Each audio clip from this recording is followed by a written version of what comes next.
Hi everyone, I'm Tim and this is my channel FTA Adventures. Today we're talking about the ultimate guide to planning the best motorcycle route in the United States, though some of these tips do work anywhere in the world. This is going to be especially important if you have a limited amount of time to take your trip. You want to make sure you get the best experience possible for your effort. These are the strategies I have used in planning my motorcycle routes, and I think you're going to find this helpful in planning your next moto journey. If you have unlimited time to meander and roam, then you probably don't need to plan every last detail of your route. But if that's not the case, then these tips can help you get the most fun and enjoyable ride available in the area that you're traveling in. Planning your route means selecting sites and attractions ahead of time, which can help you avoid missing out on anything because you didn't know it was there ahead of time. I have been on trips only to come home and realize I was close to something really cool that I would have wanted to see, but I didn't know about ahead of time, and it was a real bummer to miss out on that, especially when you're far from home. Don't get me wrong, you should definitely allow for some time spent at places you learned about from locals or other travelers while on the road, but selecting the best places you really want to see will help you not miss out. The first part of planning the best motorcycle route is to determine your goals and theme. What do you hope to get out of this journey? Do you want to see as many national parks as possible? Or are you riding a BDR and exploring the backcountry? Is there someplace special you've always wanted to camp?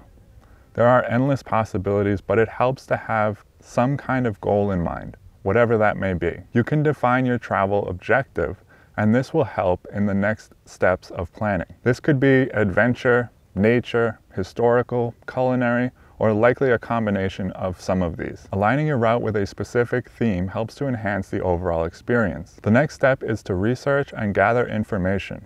There is a world of information on the internet, so this is a great place to start. You can also talk to friends that have been to the places you're traveling to, and I have found that Instagram can be a great source of inspiration for travel. You can also check out forums and travel guides. I have found a Google search for the 10 best waterfalls in Idaho or top 5 camping destinations in the Southwest can bring a wealth of information and inspiration. I also like to keep an ongoing list of places to go that I've heard about from you guys or read about online or saw a cool post on Instagram about it. That way, when I decide to go somewhere, if I wanted to say ride to Utah, I already have some ideas to base my route off of. There are tons of roads that seem to be made for motorcycles: Dragon's Tail, Beartooth Pass, the PCH, and many more, just to name a few. These can all be found online or in forums. Facebook groups are good for this too. You can also check out motorcycle-specific websites and apps for valuable route suggestions. When doing your research, you want to also be sure to do some research on the weather at the time of year that you're going to be traveling somewhere. This is especially critical if you're pushing the shoulder seasons of riding. Some mountain passes stay closed well into spring, so make sure to look into that so you don't travel far to ride a road that ends up being closed. If you are traveling backcountry and exploring off-road and dirt trails, you may want to do some research on what to expect from the terrain, and this can also help avoid getting in over your head in an off-road backcountry situation. That could be river crossings, rough roads, and pitfalls to avoid. At this stage of planning, you can define your must-see destinations and points of interest. Start by identifying key landmarks, attractions, and scenic routes that you can take. This can be a lot of fun and allows you to kind of start your trip before you ever actually leave. I love looking at pictures and planning places I want to see when I can't travel. I can live vicariously through myself in the future. Everyone has different preferences on what they like to see. For me, it's nature. Any type of water like lakes, rivers, streams, and especially waterfalls. I also like to try out local cuisine. So these are the themes that I focus on. This gives me a general direction of how to plan my trips. Once you have all of this information, you can start planning a loose itinerary. I have found it is best to not over-plan this, but have a general guideline of what you want to accomplish. This helps with determining mileage, which can help with putting together a budget for your trip and plan for a timeline. By the way, if you want to learn more about how to determine the cost of a motorcycle trip before you leave, you can check out this video right here. You should outline a general timeline based on the total duration of the trip. This helps keep you on target for meeting all your travel goals. Again, avoid overdoing it. Less is more in this situation. I wouldn't recommend booking hotels too far advanced, like weeks ahead. I usually have a route in mind, a guess at about how many miles I want to do each day, and I wait until mid-afternoon to start looking for a place to sleep. In some situations, a little pre-planning can go a long way. If you are visiting visiting a touristy area at peak season, you might want to consider your lodging ahead of time. Use your best judgment here. Just try not to put yourself in a situation where you have to ride beyond your limits to get to a hotel or campsite that you've booked ahead of time. I've definitely made this mistake, and it can be dangerous having to push on and ride into the dark, and especially in deer country, just to get to a pre-booked hotel. You will want to leave some cushion in your itinerary for downtime and staying longer in places than you might have originally thought you would. I think finding a hidden gem of a mountain town and being able to stay an extra couple of days to enjoy it and soak it all in can be incredibly rewarding and has been the highlight of many of my trips. I also like to leave time for visiting with some of you guys, and it's nice to have a little extra time in the trip to spend a day or two riding with a new friend or just talking and hanging out. Balance is key. You want a general guideline of a route without it being so jam-packed that it just feels like work. If you're traveling in the western states and plan to camp, winging it can be a pretty feasible option.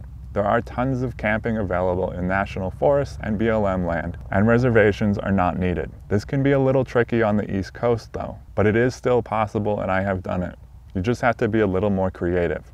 Again, if you plan to stay in hotels and you are traveling in a popular area, you may want to have some ideas of what hotels are available in that area and maybe make some advanced reservations. It all depends on your trip, your timeline, and your budget. If you're traveling somewhere like Baja in Mexico, there are some pretty remote areas where you can't get gas or lodging. But a little pre-planning and making sure that you don't pass a gas station with less than half a tank of fuel can really help with this. But knowing ahead of time that gas might be an issue allows you to plan ahead and avoid any unnecessary hardship. Depending on the length of your trip, you may also need to consider mechanic shops. Next, let's touch on route optimization. Once you have your sites and waypoints established, now you can start to string those locations together. I like to avoid highways, and I typically navigate with Google Maps, and you can just turn on highway avoidance. It's super easy. Secondary roads are better in my opinion. They tend to be more scenic in general, and they are just better for riding. Routes that take you through national forests or national parks or just wilderness areas can be a great addition to your route. I like to look for roads that follow rivers. For one, they are super scenic and there's usually cool spots to get off the bike and chill by the river, but the other thing about roads adjacent to rivers is that they tend to be twisty. And who doesn't want more twisty roads on their motorcycle? When I get somewhere really cool, like Utah or Colorado, just plotting out whatever route Google takes me on to get to my destinations is usually spot on and ends up being really cool. I have discovered a lot of neat spots that I might not have otherwise found if I took the obvious routes like Million Dollar Highway, which is a great road by the way, and you should definitely ride that road if you ever get the chance. But there are other really cool, less obvious routes in that area. Next, let's talk about contingencies. You should be prepared for things to go wrong just in case. There are a lot of ways to go with this, but like I said earlier, knowing where the medical facilities are, knowing where a mechanic shop is, or where you can get a new tire can come in real handy. But it's also important to pack smart, like bringing all the essentials without overpacking. There are a few videos on my channel about what I pack for motorcycle trips, so you can check those out if you're curious. And you also want to do all your proper maintenance before leaving on your motorcycle journey, like leaving home with fresh fluids, properly inflated tires, and a clean and lubricated chain. All these things help steer clear of avoidable situations, but be prepared just in case something does go wrong. Have a credit card available or a little extra cash in your budget for the trip. Anyways, if you follow these tips, you should be able to plan a really great route for yourself or you in a group. Let me know your tips down in the comments below. I'll be reading and replying to comments all weekend. Before you go, if you're still here, my new channel is officially live. I'll link down below to it. It's all about hiking and camping and off the bike type content. I'm really excited about it and I think you'll love it. So go check that out if you haven't already. Anyways, thanks for watching and I'll see you soon.